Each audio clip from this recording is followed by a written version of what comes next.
Hey folks, it's Miss Rosenfeld. So by now you guys should have already completed your do now, and we could move on to the rest of the PowerPoint. So our essential question for the day is, how do I effectively study for my exam? And our objective is, who are the absolute rulers we have studied and what impact did they have on their region? When I talk about region, I just mean the different area that they specifically ruled. Let's move forward. So we have the age of absolutism, which is what we have been studying for the past 2 weeks. This age of absolutism was from 1550 until 1800. Let's just break down the terms. Absolute meaning total, and monarch meaning a king or queen. So an absolute monarch is a king who had total control over their nations. These monarchs were not limited by their constitution or any sort of laws. They were able to do whatever they wanted and did not have to answer to anybody. Certain key features of an absolute monarch: centralized political control. All of the power was held by the monarch. There was no power dispersed throughout lands like we've seen in past things that we've studied, such as feudalism, and they believed that their power was unlimited.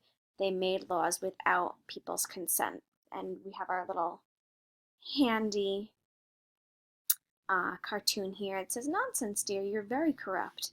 Absolute corruption just takes time." I think that's pretty funny. So we have our divine right theory. This is that absolute monarchs believed in the idea that they received their power to rule directly from God. They basically were doing God's work, and the majesty of the king borrowed from God. They answered to God only, which makes sense because nobody else could really speak to God on their behalf. They did what God told them to do. They were rulers because of God. They felt that this meant that their power could not be questioned. This is really similar to the mandate in heaven, which we studied during our China unit in China. So now we're moving on to Suleiman the Magnificent. He was a sultan or a king of the Ottoman Empire. He was an effective leader and helped bring the Ottoman Empire to new heights. He was a very masterful military planner, and he was able to conquer new territories within his kingdom, and he ruled with absolute authority, acting as both a political leader as well as a caliph, or a religious leader. He was also known as the lawgiver of his people. He helped maintain order in his kingdom and set up a really large bureaucracy or government. And he had a grand vizier or vizier who carried out his instructions. He always enforced his laws and maintained a very highly trained army. And his soldiers were both trained in military tactics as well as religious duties and responsibilities. And this ensured their loyalty to Suleiman.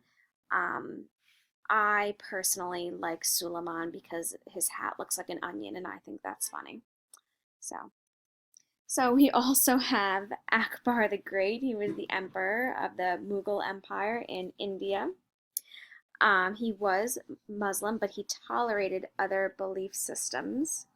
He sought to strengthen his kingdom by bringing peace and stability to his land, and the people he ruled practiced a wide variety of religious beliefs, including Hinduism and Islam. Differences of religious practices and cultures threatened to bring disorder and chaos. So Akbar the Great encouraged everybody to get along and tolerate one another. He considered all faiths to be equal and felt that they all taught the same divine truth. He also invited missionaries and teachers from many faiths to visit his court and teach their beliefs.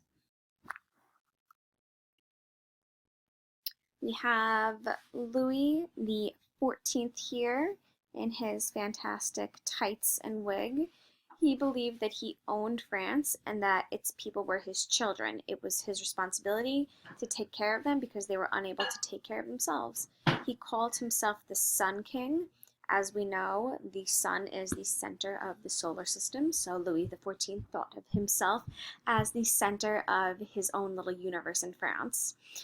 He expected their complete obedience from all of them, noble or peasant, centralized power with a few key members of government. He personally appointed all government officials but excluded those whom he distrusted. He wanted to make sure that his circle was tight knit and everybody followed what he said. We now move on to Russia, a little bit further east than France, and we take a look at Peter the Great.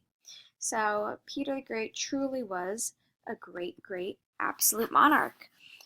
Before Peter came to Russia, they had very weak militaries, desolate areas, frozen seaports, so Russia's trade was very, very poor, and they were basically isolated from the rest of the world. Peter the Great wanted to westernize Russia, and when we say westernize Russia, we mean that he wanted them to be European. So he started using Western technology, Western architecture, more in specifically Italian architecture. This was a huge example of cultural diffusion.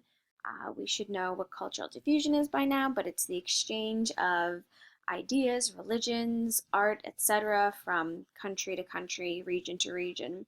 Some examples of this would be the Russian alphabet, Western clothes, and we can't forget the beard tax. We know that Russian men wore very, very long beards because it was part of their, I guess, religious worship. Peter the Great wanted them to cut them off, and he said the only way that they were able to keep these beards were if they paid a beard tax. He also made warm water ports through war with Sweden with his strengthened army and won land along the Baltic Sea. We also have Charles II. We're moving now into England. He restores or reinstates the monarchy after the many civil wars, and the Habeas Corpus Act was made. This gives prisoners the right to see a judge and a right to a fair trial. This is something that limits the king's powers, so we're now seeing a limitation to the absolute monarch's power because the king cannot jail people for personal reasons or hold prisoners indefinitely or for an undisclosed amount of time. So we're kind of seeing this bit of a shift from absolute monarchs who said that, like Louis XIV, who said that my power cannot be questioned, to Charles II, who went on to have the Habeas Corpus Act. So, like I said, we have limiting absolutism. Absolute monarchs rarely saw democracies. Absolute monarchies did not typically have democratic principles. These rare exceptions in England include the Magna Carta, which limited the monarchies, Parliament, which is very much like Congress in the United States. We discussed during the week that our president cannot make decisions about laws without Congress. We have checks and balances, and so they kind of bounce ideas off of each other. That way, no single branch gets too powerful, similar to what Parliament does. And again, the Habeas Corpus Act. We have also the Glorious Revolution, also known as the Bloodless Revolution, because there was no bloodshed. This means nobody died. So Parliament offered the throne to King William and Queen Mary. Catholic King James II fled England for France, meaning he left England and went to France, and Parliament agreed to join rule with the monarchy. Let's discuss some effects of absolutism. So some immediate effects that we saw right away were strict regulations on social and religious gatherings, loss of power among the nobility, so people who were higher up in social class really didn't have the same type of power that they used to because the king or queen held all the power. Tight economic controls and large building projects. So also like we saw in Russia with Peter the Great and new architectural advances.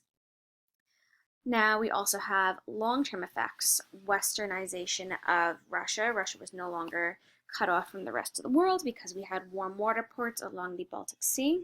widespread political reforms in England, such as the Magna Carta and the English Bill of Rights, and this had a significant impact on the development of democracy in the United States. So we have Congress in the United States, which again is like Parliament. We have our own American Bill of Rights, and we eventually also have a political revolution in France. So, guys, this concludes our PowerPoint review of absolutism. Your next steps are going to be to grab a worksheet from the cart at the front of the class and begin to answer the writing prompts. Good luck studying.